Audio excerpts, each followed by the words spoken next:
Hello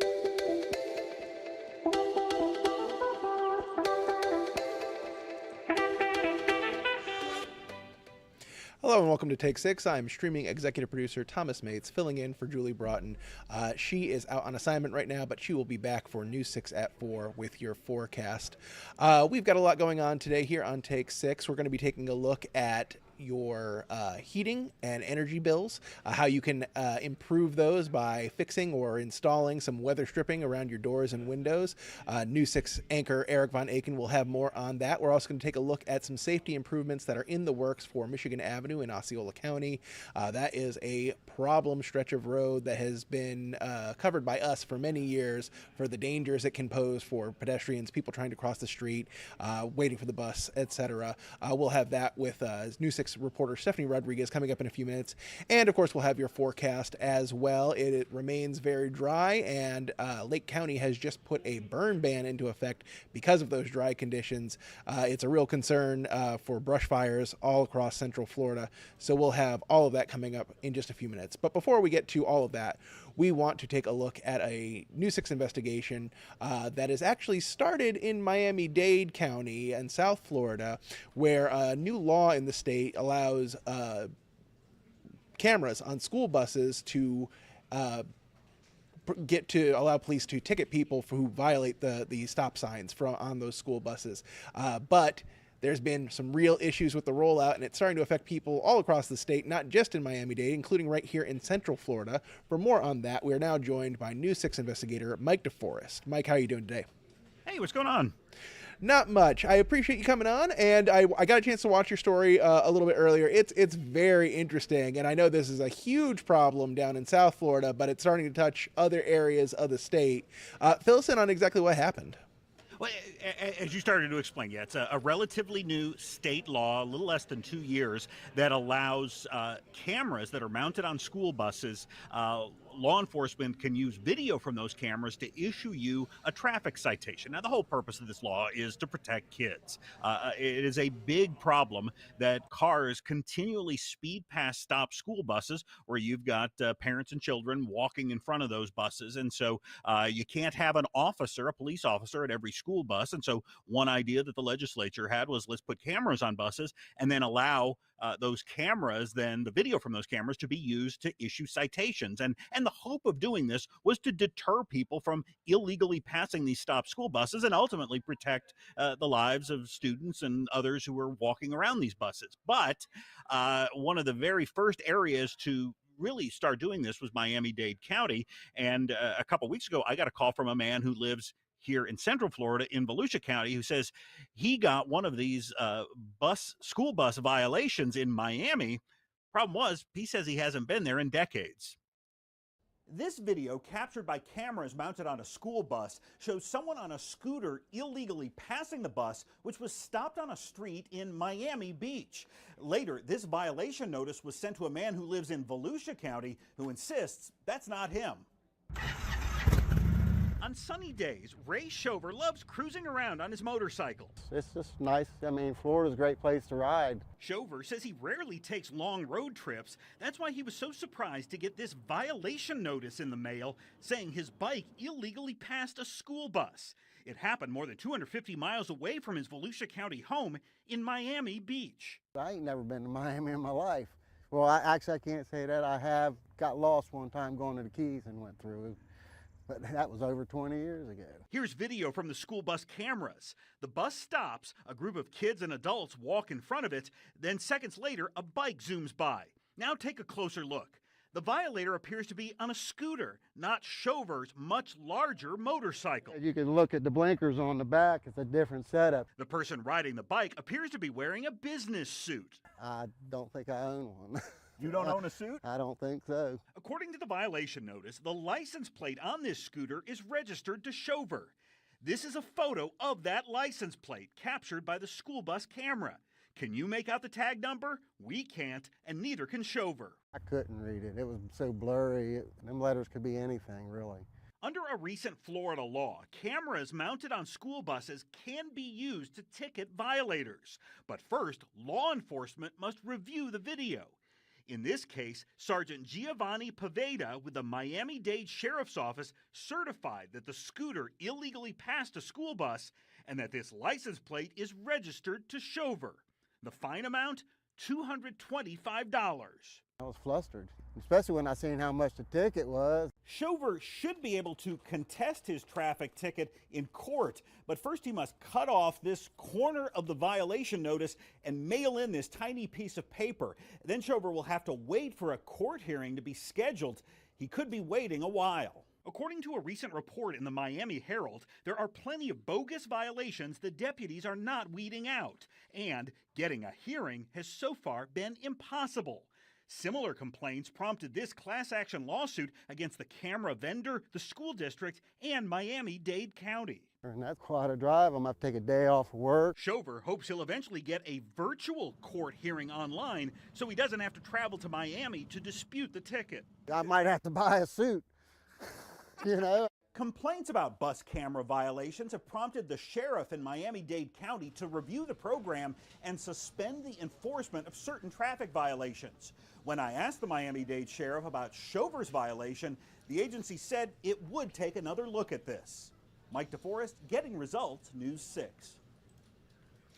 And we have some breaking news to report on this story. Literally within the last 20 minutes, I got a text message from Ray Shover, said he can't believe it. He just received a call from the Miami-Dade County Sheriff's Office who said that they took a look at that video and said, we can't read that license plate. And according to Mr. Shover, the sheriff's office said that it would be dismissing his ticket as a result of our News 6 investigation here. So we are getting results. I've reached back out to the sheriff just to kind of verify the details of this, but it appears that common sense may have prevailed in this case. I mean, you saw the license plate there.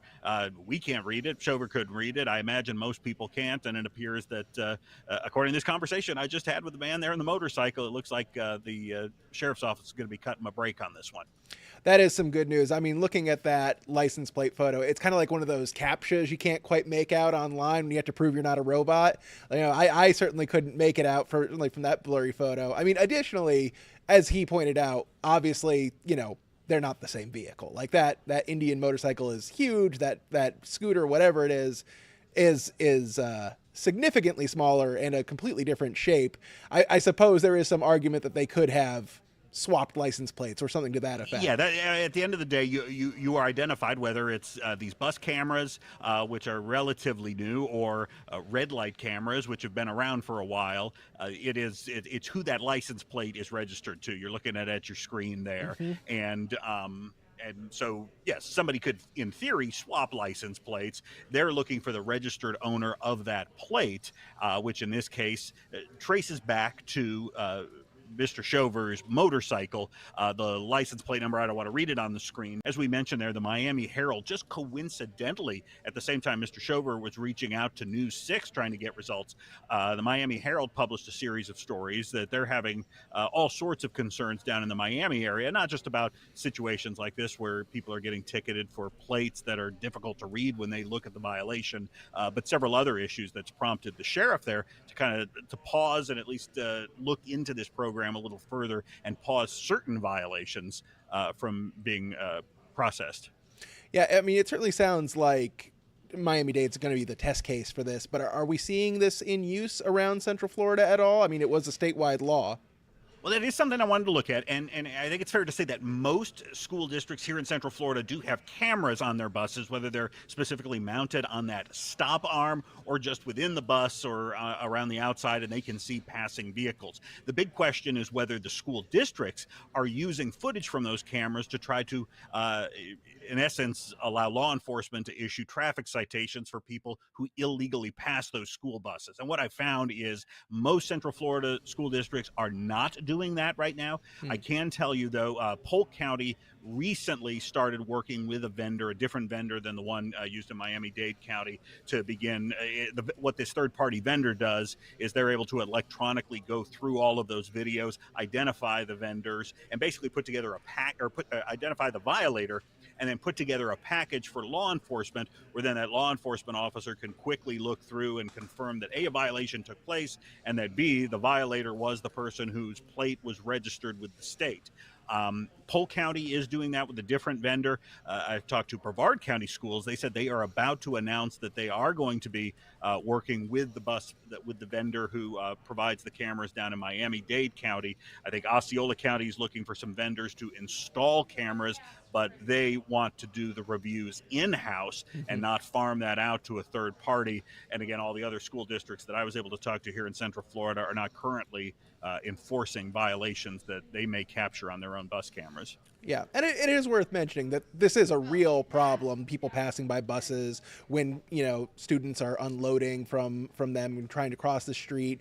We've seen it several times. I mean, hence why the law was passed in the first place. But it seems like if you can't verify who the violator is, there's no way to judiciously apply it.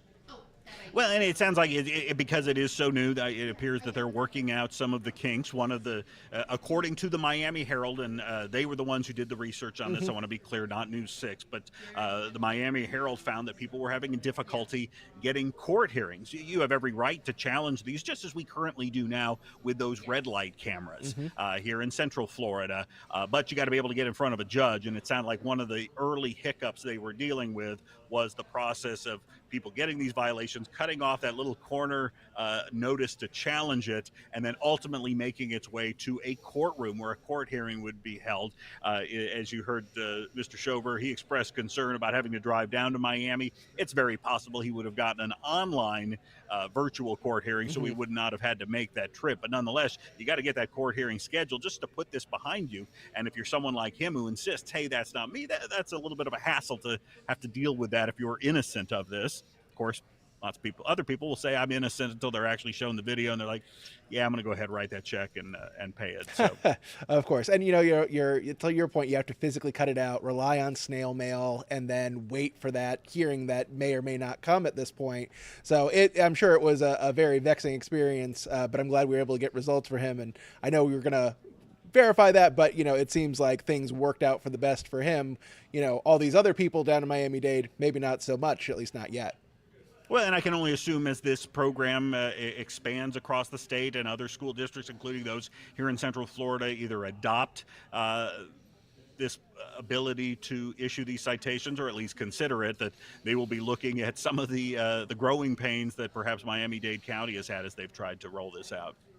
Absolutely. All right. Well, Mike, I will let you go for right now, but thank you for your time and your expertise. And I know you'll continue to follow these issues as they crop up and as they work their way into Central Florida. We love getting results, and this was a good day. Absolutely. All right. Thank you so much.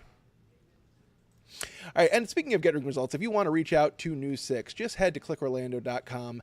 Right at the top of the homepage, you will see a Contact Us icon. Let me pull up the website right now so I can show it to you. Stand by. Right up here at the top of the screen, Contact Us. You can see right there. And that'll send you right to our results desk. That allows you to get in touch with us and have someone answer your questions directly. I was actually responding to a woman just this morning who is having issues with hearing our stream. So we're constantly checking that for news tips and for any issues that might come up. Again, go to clickorlando.com and click on Contact Us to get to our News 6 results desk. And we'll be happy to help you in any way that we can. All right, with that, we're going to take a quick break, but when we come back, we'll be taking a look at replacing your weather stripping around your door, safety improvements on Michigan Avenue in Osceola County, and we'll also be getting a look at what's happening in Washington, D.C. There was a big hearing on Capitol Hill today that comes a day after a revelation about the potential for some military plans leaking to the media in an unusual way. All that'll be coming up in just about 2 minutes.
and friends. Wow, hey guys. That was a good camera, though. All right, well, now that they're a little calmer, Dee, it seems like you already know that I'm Eric Von Ank and the handy newsman. Right. And Destiny is in your house I'm already. Oh, hi. And that's Bella. Hi, Bella. Nice to meet you, too. So she was trying to tell you, let me out by biting on Scratching. the weather and stripping. Just like incessantly. Bye, guys. Bye, Well, guys. let's get started. Okay, here's the good news. As ugly as this looks, it's really not bad at all because this is a trim piece. This piece pulls out. So step one is to work out the old trim. There's a groove, so I'm just going to try and pull the trim out of this groove.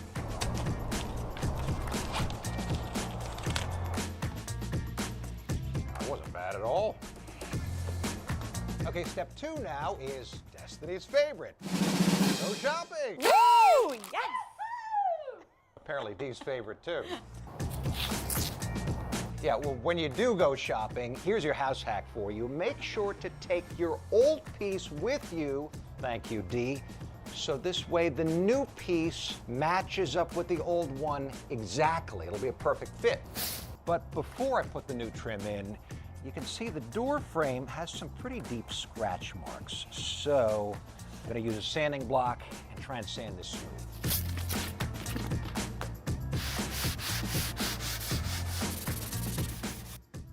Good enough. Dee, go ahead. Okay, Dee's gonna paint this later, so now we're just gonna put the trim in.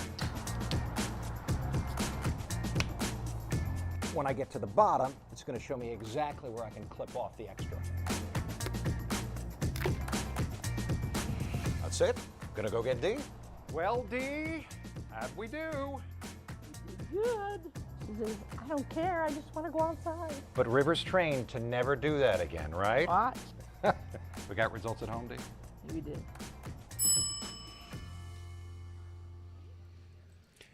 I know replacing some trim on my doors, some weather stripping on my doors is something I've been putting off for a while. So Eric made it look nice and easy. I'll be sure to get to that. Thank you for joining us again here on Take 6. The time now is 12:49 on your Tuesday.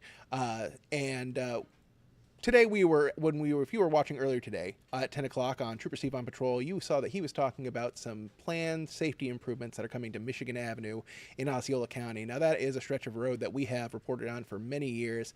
There is no great places. There aren't a lot of good places, I should say, for pedestrians to cross. It's caused real problems for people living near there. It's highly residential, but it's a very busy road. News 6's Stephanie Rodriguez shows us how the county is looking to make some safety improvements along that stretch of road and when they'll make their final decision on that. The improvement project was stalled because of money, but the county says they're fully funded and halfway through the design phase, which is good news for residents who say they can't wait any longer.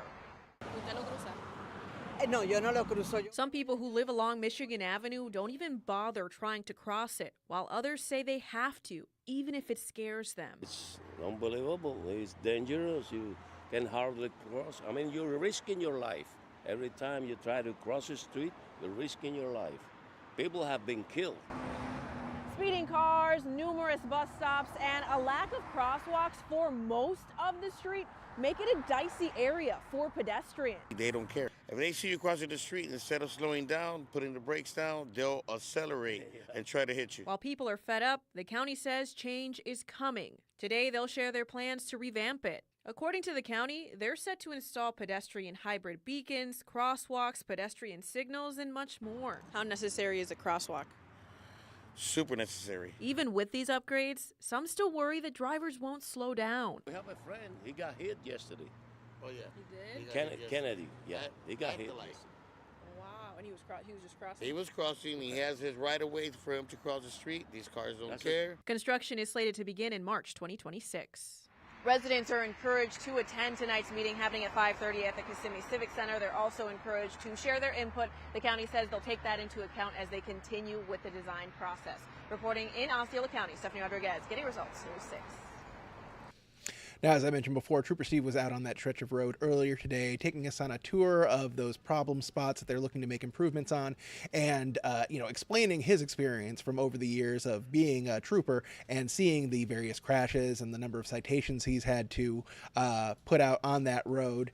It was an enlightening watch, and you can check it out right now on clickorlando.com/on-patrol. There you can find all of Trooper Steve on patrol, including today's episode, so you won't want to miss that.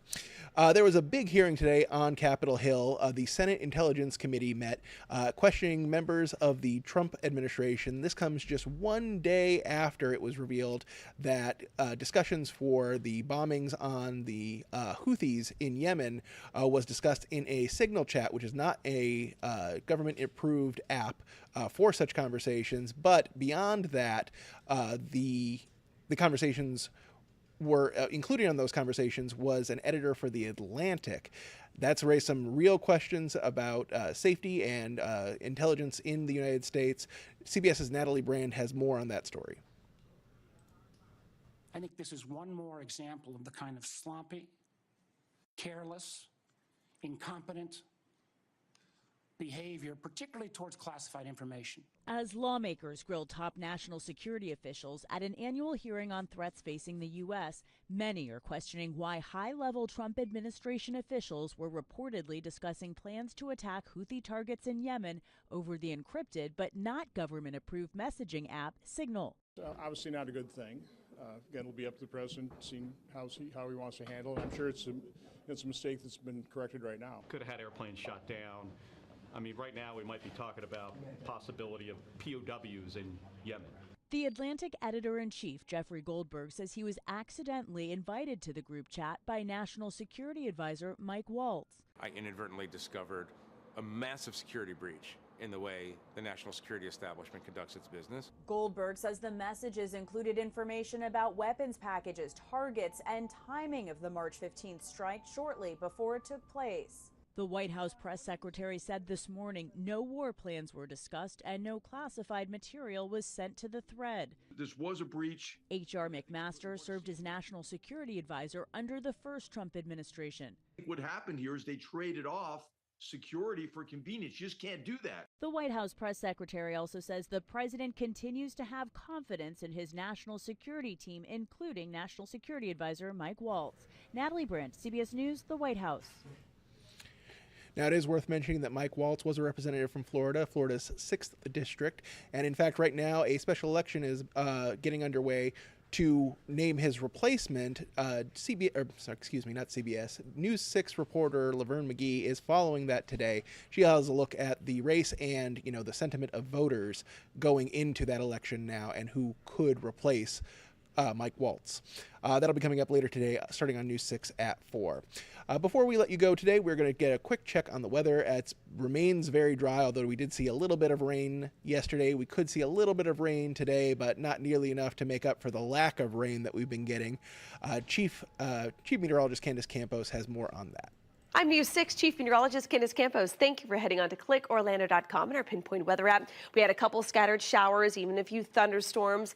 Rain coverage for today is going to be pretty much the same, down to about 20 to 30%, but we can't rule out the chance of seeing a little bit of rain and storms in the forecast today, all as that same cold front continues to try to make its way through central Florida. In the meantime, though, temperatures, although a little cooler than yesterday, we will be staying in the 80s. They will fluctuate a bit from the low 80s to the mid 80s this week, but overall still staying dry. So drought concerns continues to be one of the biggest issues, at least going forward into the month of April. So kind of widening out the view, we are still watching the approach of this cold front. We had plenty of moisture creeping in out of the Gulf, and that's going to continue to bring in some of those scattered showers as that front continues to make its way towards the south. Once it does so, conditions will start to dry out. So you can see here on clouds and rain forecast, still showing a little bit more rain in the forecast throughout about 8 to 10 o'clock. Most of it basically from Orlando southward. forward looks to be the main focus of the rain and a few thunderstorms in the forecast into the lunchtime hour. But then later on into the day, we are looking mostly dry with a bit more sunshine in the forecast as the sun starts to go down. So rain chances get a little lower the further north, where you guys had a higher chance of rain earlier yesterday. The rain chance shifts a little further south, so down to about a 20 to 30% from Sanford, down to Orlando, Kissimmee, and parts of Brevard County. Highs in the meantime are going to continue to run just a bit above average into those low 80s inland, upper 70s along the coastline. Now, as you get results, here's your full 7-day forecast. We'll have a reinforcing shot of some drier air that will move in on Wednesday, and that will help bring temperatures back to near normal. The coolest day of the week as of now looks to be Thursday, with highs nearing 80 degrees. I'm News 6 Chief Meteorologist Candace Camp. Excuse me. Sorry about that. That'll do it for us here on Take 6. That forecast is looking pretty good aside from the lack of rain. But thank you so much for joining us today here on Take 6. We'll be back starting on News 6 at 4. Julie Broughton will be back. She'll have more of your forecast details coming up then. Thank you so much for joining us, and have a pleasant day.